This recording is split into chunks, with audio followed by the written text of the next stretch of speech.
नमस्कार, खास बुलेटिन में आपका स्वागत है और मैं हूं आपके साथ सुमन पाल। बुलेटिन की शुरुआत करते हैं बड़ी खबरों के साथ। राष्ट्रपति द्रौपदी मुर्मू ने जल की उपलब्धता और सुरक्षा सुनिश्चित करने के लिए सभी से मिलकर काम करने का आग्रह किया। आपको बताते चले कि उन्होंने इस बात पर जोर दिया है कि जलवायु परिवर्तन आज के समय में जल चक्र को प्रभावित कर रहा है और नई दिल्ली में छठे राष्ट्रीय जल पुरस्कार 2024 और प्रथम जल संचय जन भागीदारी पुरस्कार को लेकर भी प्रदान करते हुए राष्ट्रपति ने यह भी कहा है कि देश के लिए जल का कुशल उपयोग आवश्यक है। उन्होंने पुरस्कार विजेताओं को जल संरक्षण के उनके प्रयासों के लिए बधाई दी है और कहा है कि इसके बिना कोई भी जीवित नहीं रह सकता। राष्ट्रपति ने यह भी बताया है कि पिछले वर्ष शुरू किए गए जल संरक्षण जन भागीदारी कार्यक्रम के तहत 35 लाख से ज्यादा भूजल पुनर्भरण संरचनाओं का भी निर्माण किया गया है। सबको ये ध्यान रखना चाहिए कि हम अत्यंत मूल्यवान संपत्ति का उपयोग कर रहे हैं।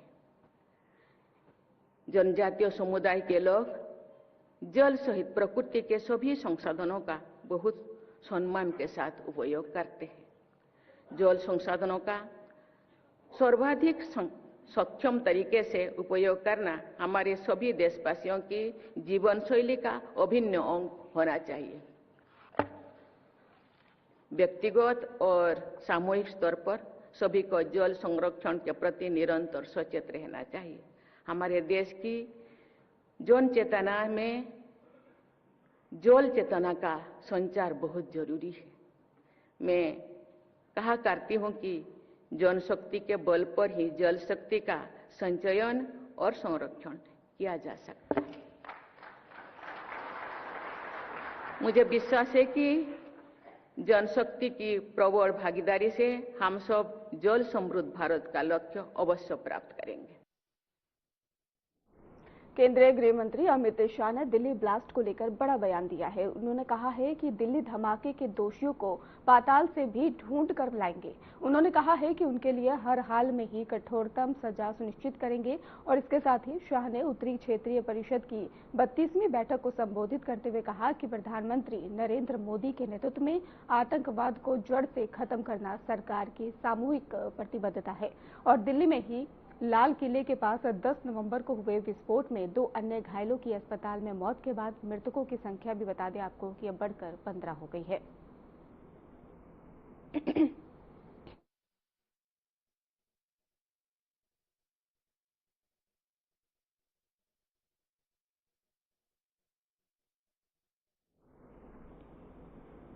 भारतीय विदेश मंत्री एस जयशंकर रूस के ही 3 दिवसीय दौरे पर राजधानी मॉस्को पहुंचे और जयशंकर ने ही मॉस्को में आयोजित एससीओ हेड्स और इसके साथ ही ऑफ स्टेट काउंसिलिंग मीटिंग में हिस्सा लिया है और आपको बता दें कि हाई लेवल वार्ता के लिए रूस पहुंचे हैं और गौरतलब है कि रूसी राष्ट्रपति व्लादिमीर पुतिन 5 दिसंबर को वार्षिक भारत रूस शिखर सम्मेलन में शामिल होने के लिए भारत आएंगे और ऐसे में पुतिन के भारत दौरे से पहले की तैयारियों का जायजा लेने के लिए भी जयशंकर का रूस दौरा काफी अहम माना जा रहा है। जयशंकर ने मुलाकात भी की है और रूसी विदेश मंत्री से उन्होंने मुलाकात की। इसके साथ ही आपको बता दें कि कई विषयों पर चर्चा भी की गई है।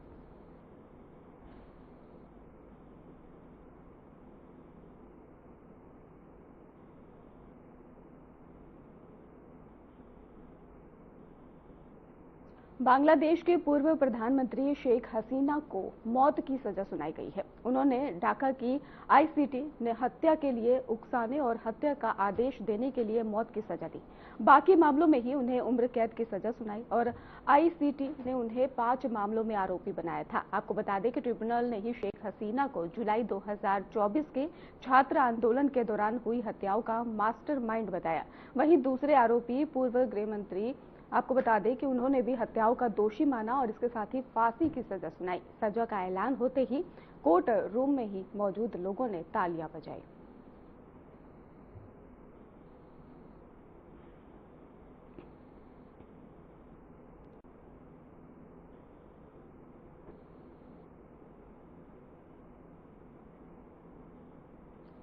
दिल्ली लाल किले के साय में हुआ देश का सबसे बड़ा आत्मघाती हमला। अब इस हमले का मास्टरमाइंड डॉक्टर उमर का नया वीडियो भी सामने आया है।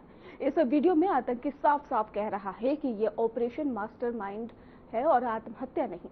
मतलब कि फिदाइन हमला पहले से ही प्लान था, पूरा मॉड्यूल जो है एक्टिव था और टारगेट था भारत की राजधानी दिल्ली में बड़ा धमाका। लेकिन रुकिए, कहानी यहीं खत्म नहीं होती है। एनआईए की जांच में खुलासा हुआ है कि ये सफेद पोश आतंकियों का मॉड्यूल गांजा के ही हमास की तरह ड्रोन और इसके साथ ही रॉकेट से हमला करने की प्लानिंग कर रहा था। तकनीकी स्पोर्ट्स मेडिको टेरर नेटवर्क डॉक्टरों का गैंग जो है वो कौन है? ये व्हाइट कॉलर टेररिस्ट कहां से आ रहा था पैसा और दिल्ली को कितना बड़ा खतरा झेलना पड़ा? इस रिपोर्ट में हम आपको दिखाएंगे लाल किले से 10 मिनट पहले का फुटेज, उमर का धमाके से पहले का वीडियो, एनआईए की कार्रवाई और कश्मीर में जारी छापेमारी का सच।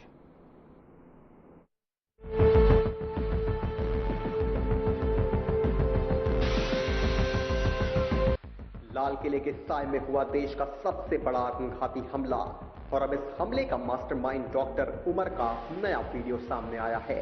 इस वीडियो में आतंकी साफ साफ कह रहा है कि ये ऑपरेशन मार्टरडम है, आत्महत्या नहीं। मतलब फिदाइन हमला पहले से प्लान था, पूरा मॉड्यूल एक्टिव था और टारगेट था भारत की राजधानी के दिल में बड़ा धमाका। लेकिन रुकिए, कहानी यहीं पर खत्म नहीं होती। एनआईए की जांच में खुलासा हुआ है कि ये सफेद पोश आतंकियों का मॉड्यूल गाजा के हमास की तरह ड्रोन और रॉकेट से हमला करने की प्लानिंग कर रहा था। तकनीकी सपोर्ट, मेडिको टेरर नेटवर्क, डॉक्टरों का गैंग। कौन है ये व्हाइट कॉलर टेररिस्ट? कहां से आ रहा था पैसा? दिल्ली को कितना बड़ा खतरा झेलना पड़ा? इस रिपोर्ट में हम आपको दिखाएंगे लाल किले से 10 मिनट पहले का फुटेज, उमर का धमाके से पहले का वीडियो, एनआईए की कार्रवाई और कश्मीर में जारी छापेमारी का सच। 10 नवंबर शाम 6:52 दिल्ली की एक आम शाम। लेकिन उसी समय सुभाष नगर ट्रैफिक सिग्नल पर खड़ी एक I-20 कार में वो धमाका हुआ जिसने पूरे देश को हिला दिया। 15 लोग मारे गए, 20 से ज्यादा घायल और भारत की सुरक्षा एजेंसियों के सामने सवाल ये था कि कौन था ये आतंकी, कैसे राजधानी की सुरक्षा चकमा खा गई। अब दिल्ली ब्लास्ट का वो सीसीटीवी सामने आया है जिसमें डॉक्टर उमर नबी उसी कार से अरुणा ट्रैफिक अली रोड से गुजरता दिखता है। 10 मिनट के लिए मस्जिद में रुकता है और फिर लाल किले की ओर बढ़ जाता है। लेकिन सबसे बड़ा खुलासा वो वीडियो है जो उमर ने खुद हमले से पहले रिकॉर्ड किया था। स्क्रीन पर उमर की टूटी फूटी अंग्रेजी गूंजती है, this is a martyrdom operation, not a suicide attack. इस वीडियो से साफ है ये कोई अचानक लिया गया फैसला नहीं था। ये फिदाइन ऑपरेशन महीनों की प्लानिंग, ट्रेनिंग और टेक्निकल सपोर्ट से तैयार हुआ था। उमर चिकित्सा की पढ़ाई करता था, लेकिन दिमाग में जहरीली विचारधारा भर दी गई थी। उसे बताया गया कि ये शहादत है, जन्नत की चाबी है, यानी एक एजुकेटेड सोशल मीडिया सेवी प्लान्ड मॉड्यूल का फिदाइन ब्लास्ट। एनआईए की जांच में अब तक 8 लोग पकड़े जा चुके हैं और चौंकाने वाली बात इनमें से 6 डॉक्टर हैं। White collar module, medical profession के अंदर छिपा आतंक का नेटवर्क, रोजगार, पढ़ाई, अस्पताल और सोशल मीडिया की आड़ में फैलाया गया कट्टर नेटवर्क। इनका मास्टरमाइंड डॉक्टर उमर नबी। इससे आखिरी संपर्क में था आमिर राशिद अली, जिसे कोर्ट ने 10 दिन की एनआईए कस्टडी में भेज दिया है। ब्लास्ट हुई कार भी आमिर के नाम पर ही रजिस्टर थी। इस मॉड्यूल के पास फंडिंग कहां से आई? कौन इनकी ब्रेन वॉशिंग कर रहा था? जांच तेजी से आगे बढ़ रही है। अब सुनिए सबसे खतरनाक हिस्सा, ये मॉड्यूल सिर्फ कार ब्लास्ट तक सीमित नहीं था। एनआईए ने बड़ा खुलासा किया है, ये ग्रुप हमास की तरह ड्रोन और रॉकेट अटैक की तैयारी कर रहा था। ये प्लान बिल्कुल उसी तरह था जैसे हमास ने 7 अक्टूबर 2023 को इजराइल पर हमला किया था। जसीर बिलाल वानी उर्फ दानिश, जो 4 दिन पहले श्रीनगर से गिरफ्तार हुआ, छोटे ड्रोन हथियार बनाने और मॉडिफाई करने का माहिर था। दानिश भीड़ भाड़ वाली जगहों पर ड्रोन से बम गिराने की प्लानिंग कर रहा था। मतलब अगर समय रहते ये मॉड्यूल पकड़ा नहीं जाता तो दिल्ली हर हफ्ते धमाके की दहशत में झूल रही होती। 10 नवंबर के दिन उमर नबी की मूवमेंट लगातार कैमरों में कैद हुई। दोपहर 2:35 पर मस्जिद में एंट्री, 10 मिनट बाद बाहर निकलना और फिर लाल किले की पार्किंग का रास्ता। कार में तैनात था आईईडी ब्लास्ट सेटअप। ट्रिगर तकनीक अभी भी जांच के दायरे में है। इसी कार का नया फुटेज अब जांच की अगली दिशा तय कर रहा है। डॉक्टर शाहीन की कार जो 13 नवंबर को अल फलाह यूनिवर्सिटी से बरामद हुई, वह कार उसने 25 सितंबर को खरीदी थी। इस खरीदारी में उसके साथ था मुजम्मिल। दोनों मिलकर दूसरे चरण के हमलों की साजिश में जुटे थे। यानी दिल्ली ही नहीं, एनसीआर भी टारगेट लिस्ट में था। कश्मीर में सीआईए की कई टीमें अनंतनाग में छापेमारी कर रही हैं। सबसे बड़ा छापा गुलाम नबी हजाम के घर पर हुआ।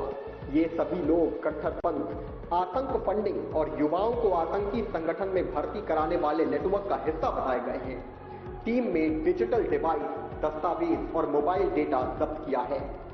दिल्ली ब्लास्ट के बाद पटियाला हाउस कोर्ट की सुरक्षा हाई अलर्ट पर है। डॉग स्क्वाड, बम निरोधक दस्ता, हर एरिया में सर्च, क्योंकि एनआईए मुख्य आरोपी जफीर बिलाल बानी को कोर्ट में पेश कर रही है। ये मॉड्यूल टूटा है लेकिन पूरी तरह खत्म नहीं हुआ। कई चेहरे अभी भी भागे हुए हैं। दिल्ली ब्लास्ट, डॉक्टर का मॉड्यूल, हमास स्टाइल हमला, ड्रोन, रॉकेट और फिदाइन नेटवर्क, ये सिर्फ एक आतंकी घटना नहीं, ये इंडिया की सुरक्षा व्यवस्था को दिया गया खतरा था। दिल्ली को दहलाने वाले इस फिदाइन हमले ने कई परतें खोली। एक डॉक्टर से आतंकी बने उमर की सोच, एक व्हाइट कॉलर मॉड्यूल का नेटवर्क, तकनीक का खतरनाक इस्तेमाल और वो साजिश जो पूरे हमास की तर्ज पर हिंदुस्तान में तबाही मचाने की तैयारी कर रही थी। जांच अब भी जारी है और हर घंटे नए खुलासे हो रहे हैं। देश की राजधानी में इतनी बड़ी वारदात कैसे हो गई? कौन कौन इस मॉड्यूल की परछाई में छिपकर काम कर रहा है? और क्या ये सिर्फ शुरुआत थी या कोई लंबी और गहरी साजिश का हिस्सा? एनआईए की टीम छापेमारी पर है। टेक सपोर्ट नेटवर्क तलाशा जा रहा है और अदालतों में सुरक्षा बढ़ा दी गई है। इस नेटवर्क को तोड़ने की लड़ाई अब सिर्फ एजेंसियों की नहीं है, बल्कि देश की सुरक्षा से जुड़ा संकल्प है। जब तक इस मॉड्यूल की हर कड़ी बेनकाब नहीं होती, सवाल कायम रहेंगे और जांच की रफ्तार भी तेज होती रहेगी।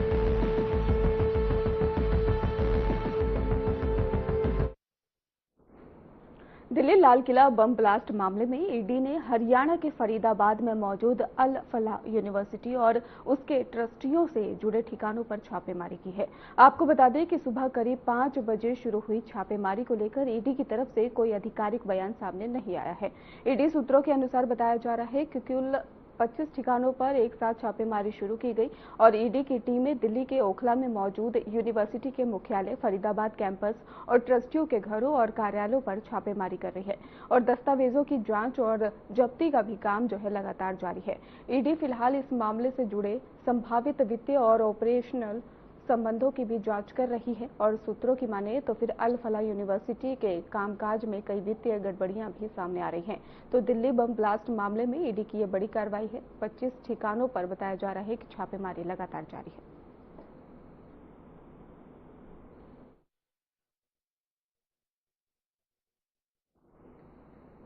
सीआईए ने कश्मीर घाटी में कई स्थानों पर छापे मारे हैं। सीआईए के अधिकारियों के अनुसार ये छापेमारी दिल्ली में लाल किले के पास हुए विस्फोट की चल रही जांच की पृष्ठभूमि में की गई है और इसमें 10 नवंबर को ही 15 लोग मारे गए थे और कई घायल हो गए थे। छापों के संबंध में आगे की जानकारी की प्रतीक्षा है और इसके साथ ही आपको बता दें कि इस बीच ही प्रवर्तन निर्देशालय ने भी अल फलाह विश्वविद्यालय और उसके ट्रस्टियों के खिलाफ अपनी जांच के तहत दिल्ली, हरियाणा और अन्य शहरों में 25 स्थानों पर ही समन्वित तलाशी अभियान भी शुरू कर दिया है, जिससे कि दिल्ली कार विस्फोट में बहु एजेंसी जांच का दायरा जो है वो लगातार बढ़ सके। तो दिल्ली ब्लास्ट को लेकर छापेमारी लगातार जारी है। इसके साथ ही आपको बता दें कि घाटी में भी छापेमारी की जा रही है।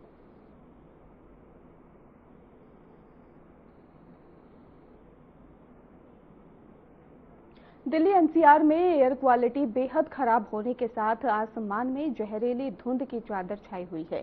जहरीली हवा में ही सांस लेना मुश्किल हो गया है। आपको बता दें कि सीपीसीबी के ही मुताबिक बताया जा रहा है कि 18 नवंबर को सुबह 6 बजे से राष्ट्रीय राजधानी का जो औसत था वायु गुणवत्ता सूचांक यानी कि एयर क्वालिटी जो थी वो 341 दर्ज की गई है, जो बहुत ही खराब श्रेणी में आ रही है। और आपको बता दें कि कुछ इलाकों में ही AQI 400 पार भी किया गया है, जो गंभीर श्रेणी में है। तो दम घोटू हवा अब दिल्ली में देखने को मिल रही है। दिल्ली में सांस लेना मुश्किल हो गया है। इसके साथ ही लोगों को सांस लेने में परेशानियों का भी सामना करना पड़ रहा है।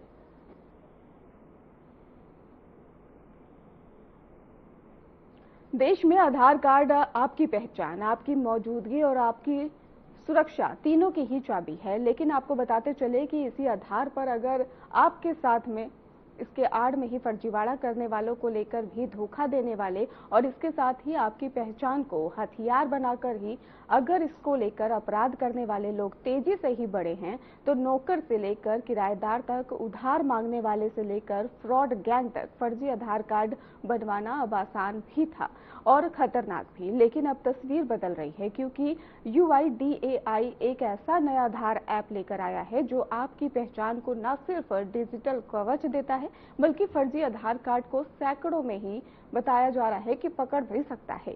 आपको बता दें कि QR स्कैनर से लेकर ही बायोमेट्रिक लॉक तक ही यहाँ ऐप आपकी डिजिटल सुरक्षा का बुलंद किला बनकर खड़ा है। आज के इस खास पैकेज में ही हम आपको बताते हैं कि कैसे आधार ऐप जो है आपकी पहचान को फर्जीवाड़े से बचाता है, आपका आधार कैसे सुरक्षित हो सकता है और ये ऐप आम जनता के लिए भी कितना गेम चेंजर साबित होने जा रहा है। इसी को लेकर देखिए ये खास रिपोर्ट। देश में आधार कार्ड आपकी पहचान, आपकी मौजूदगी और आपकी सुरक्षा तीनों की चाबी है। लेकिन इसी आधार की आड़ में फर्जीवाड़ा करने वाले, धोखा देने वाले और आपकी पहचान को हथियार बनाकर अपराध करने वाले लोग तेजी से बढ़ रहे हैं। नौकर से लेकर किराएदार तक, उधार मांगने वाले से लेकर फ्रॉड गैंग तक फर्जी आधार कार्ड बनवाना अब आसान भी है और खतरनाक भी। लेकिन अब तस्वीर बदल रही है, क्योंकि UIDAI एक ऐसा नया आधार ऐप लेकर आया है जो आपकी पहचान को न सिर्फ डिजिटल कवच देता है, बल्कि फर्जी आधार को भी सेकंडों में पकड़ सकता है। QR स्कैन से लेकर बायोमेट्रिक लॉक तक ये ऐप आपकी डिजिटल सुरक्षा का बुलंद किला बनकर खड़ा है। आज के इस पैकेज में हम आपको बताते हैं कि कैसे आधार कार्ड ऐप आपकी पहचान को फर्जीवाड़े से बचाता है, आपका आधार कैसे सुरक्षित हो सकता है और ये ऐप आम जनता के लिए कितना गेम चेंजर साबित होने जा रहा है। इसी को लेकर देखिए हमारी ये खास रिपोर्ट। भारत में 100 करोड़ से अधिक लोग आज आधार कार्ड का इस्तेमाल करते हैं, कभी बैंक में, कभी सरकारी योजनाओं में, कभी पहचान के दस्तावेज के तौर पर। लेकिन समस्या तब शुरू होती है जब इस पहचान को ही कुछ लोग नकली बनाकर अपराध करने में इस्तेमाल करने लगते हैं। नकली आधार कार्ड, नकली QR और फर्जी पहचान पर फर्जी काम, किराएदार बनकर, कर्मचारी बनकर, उधार लेकर या किसी सरकारी योजना का लाभ झटक कर धीरे धीरे ये समस्या इतनी बड़ी हो गई है कि पूरे देश में फर्जी आधार कार्ड की शिकायतें बढ़ने लगी हैं। UIDAI के पास भी ऐसे मामलों की संख्या पिछले साल बढ़ी और इसी काले कारोबार को रोकने के लिए एक नई डिजिटल दीवार खड़ी हो गई। UIDAI का नया आधार ऐप क्या है, क्यों आया? UIDAI ने ये नया ऐप लॉन्च किया है जो पुराने M-आधार ऐप से बिल्कुल अलग है और काफी एडवांस है। ये ऐप सिर्फ आपकी पहचान दिखाने वाला नहीं, आपकी पहचान की सुरक्षा करने वाला डिजिटल सिक्योरिटी टूल है। बता दें कि यहाँ से आप अपना आधार देख सकते हैं, उसे लॉक भी कर सकते हैं, बायोमेट्रिक लॉक अनलॉक कर सकते हैं, अपनी बायोमेट्रिक हिस्ट्री देख सकती हैं और सबसे बड़ी बात, किसी दूसरे व्यक्ति के आधार कार्ड को भी सेकंडों में ऑथेंटिकेट कर सकते हैं। यानी अब कोई नकली आधार कार्ड आपके सामने टिक नहीं पाएगा। QR स्कैन, फर्जीवाड़े का सबसे तेज खुलासा। इस ऐप में एक बेहद महत्वपूर्ण फीचर है, स्कैन QR। जैसे ही आप आधार ऐप खोलेंगे, नीचे की तरफ 2 विकल्प दिखेंगे, उनमें से एक है स्कैन QR कोड। इसका काम समझिए। मान लीजिए कोई आपकी दुकान पर पहचान के लिए आधार दिखाता है, कोई बंदा किराएदार बनने आता है या कोई आपके घर नौकरी करने के लिए आधार लेकर आता है। आप सिर्फ उसके आधार पर बने QR कोड को स्कैन कीजिए, असली डिटेल तुरंत सामने आ जाएगा। नाम, जन्म तारीख, जेंडर, पता और आधार वेरिफिकेशन की स्थिति। अगर आधार नकली है, QR कोड स्कैन के बाद डेटा मिसमैच हो जाएगा, यानी फर्जीवाड़ा उसी पल पकड़ में आ जाएगा। प्राइवेसी की नई ताकत, नंबर, DOB डिटेल हाइड। इस ऐप में एक बड़ा फीचर दिया गया है, हाइड आधार डिटेल। अब आप अपना आधार शेयर करने से पहले अपना मोबाइल नंबर, जन्म तिथि, एड्रेस या कुछ अन्य विवरण छिपा सकते हैं। यानी अब आधार कार्ड शेयर करना पहले से कहीं ज्यादा सुरक्षित हो गया है। UIDAI ने इसे गोपनीयता की दृष्टि से बड़ी उपलब्धि माना है, क्योंकि पिछले कुछ सालों में आधार बेस्ड आइडेंटिफाई थेफ्ट के मामले लगातार बढ़े हैं। बायोमेट्रिक लॉक, आपकी पहचान पर डिजिटल ताला, सबसे मजबूत फीचर। बायोमेट्रिक लॉक अनलॉक आधार कार्ड का सबसे संवेदनशील हिस्सा है। आपकी बायोमेट्रिक जानकारी, फिंगरप्रिंट, आंखों का स्कैन, आधार ऐप से ये आप बायोमेट्रिक लॉक कर सकते हैं। लॉक का मतलब कहीं भी कोई भी आपको बिना अनुमति लिए बायोमेट्रिक का इस्तेमाल नहीं कर सकता, और जरूरत पड़े तो आप इसे मिनटों में अनलॉक भी कर सकते हैं। UIDAI इस फीचर का उपयोग ज्यादा से ज्यादा लोगों को करने की सलाह दे रहा है, ताकि पहचान चोरी का खतरा कम हो सके। नकली आधार से कैसे बचाएगा नया ऐप ग्राउंड इम्पैक्ट। ये ऐप सीधे तौर पर देश के हर नागरिक के फर्जी पहचान के अपराध से बचा सकता है। विशेष रूप से किराएदार वेरिफिकेशन, कर्मचारी वेरिफिकेशन, बैंकों खातों की सुरक्षा, लोन धोखाधड़ी रोकना, साइबर फ्रॉड कम करना, फर्जी सिम कार्ड जारी करने पर रोक। भारत में पिछले वर्षों में कई अपराध सिर्फ इसलिए हुए क्योंकि अपराधियों ने नकली आधार कार्ड से पहचान बदल ली थी। आधार ऐप ऐसे ज्यादातर मामलों को रोक सकता है। कैसे डाउनलोड करें, कैसे इस्तेमाल करें, पूरा प्रोसेस। आधार ऐप एंड्रॉइड और iOS दोनों पर उपलब्ध है। इंस्टॉल करने के बाद ऐप खोलें, अपना आधार नंबर डालें, OTP से लॉगिन करें, ऐप की पूरी सिक्योरिटी सेटिंग एक्टिव करें, QR स्कैन का उपयोग करके किसी का भी आधार ऑथेंटिकेट करें। UIDAI ने ऐप के अंदर एक आसान और साफ इंटरफेस दिया है ताकि हर उम्र के लोग इसे आराम से चला सकें। डिजिटल इंडिया की नई सुरक्षा, आधार ऐप का भविष्य। आधार ऐप न सिर्फ आज बल्कि भविष्य की डिजिटल पहचान व्यवस्था का केंद्र बनने जा रहा है। UIDAI आने वाले समय में इसके जरिए डिजिटल ऑथेंटिकेट आसान, eKYC और सुरक्षा डॉक्यूमेंट वेरिफिकेशन को ज्यादा से ज्यादा सक्षम बनाने की तैयारी कर रहा है। फिलहाल देश में लाखों लोग इसे डाउनलोड कर चुके हैं और आने वाले दिनों में ये ऐप प्रत्येक नागरिक की डिजिटल पहचान की सुरक्षा का मुख्य आधार बनने वाला है। फर्जी पहचान का खतरा बढ़ रहा था, लोगों का भरोसा टूट रहा था और डिजिटल अपराध तेजी से पैर पसार रहे थे, लेकिन आधार ऐप इस पूरे खेल को पलट देता है। QR स्कैन की एक नई रोशनी उन सभी अंधेरों को मिटा देती है जहां फर्जीवाड़ा पनपता है। आपकी पहचान, आपकी सुरक्षा अब आपके हाथ में है। UIDAI का ये कदम न सिर्फ तकनीकी सुधार है बल्कि हर भारतीय के लिए डिजिटल आत्मनिर्भरता की नई परिभाषा है। डिजिटल पहचान के इस दौर में जो जोखिम बढ़ रहे हैं और जिम्मेदारियां भी, लेकिन आधार ऐप उस जिम्मेदारियों को आसान बनाता है। अब आपकी पहचान सिर्फ एक कार्ड नहीं बल्कि सिक्योरिटी की एक मजबूत दीवार है जिस पर फर्जी वाड़े की कोई चोट असर नहीं कर पाएगी। QR स्कैन से लेकर बायोमेट्रिक लॉक तक ये ऐप आपकी जानकारी को शायद पहली बार इतना सुरक्षित बनाता है। आगे तकनीक बढ़ेगी, सुविधाएं बढ़ेंगी, लेकिन सबसे अहम जागरूकता है। अपनी पहचान को सुरक्षित रखना आज भी आपकी ही जिम्मेदारी है। इसी संदेश के साथ आज के इस विशेष पैकेज को यही समाप्त करते हैं। खास बुलेटिन में बस इतना ही। आगे की खबरों के लिए आप देखते रहिए हमारा चैनल। धन्यवाद।